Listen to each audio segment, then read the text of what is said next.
Bugün 11 ayının 12 günü Uyghur xalqining, jumladan bütün Sharq Turkistonliklarning Cumhuriyet günü.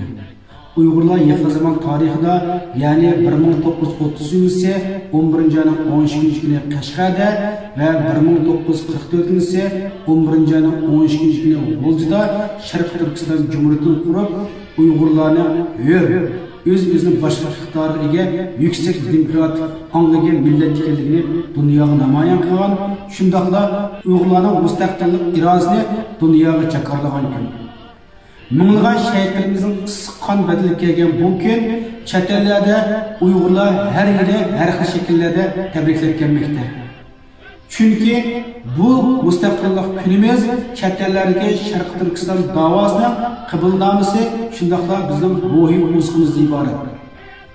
Bu munosabat bilan 11 ayning 14 kuni Amsterdam Dam maydonida Sharq Turkiston Cumhuriyet gününe xotirlash faoliyati olib borildi. Gollandiyadagi qarindoshlarimizni bu faoliyatga taklif qilman. Hammanglarning Cumhuriyet günüge muborak bo'lsin.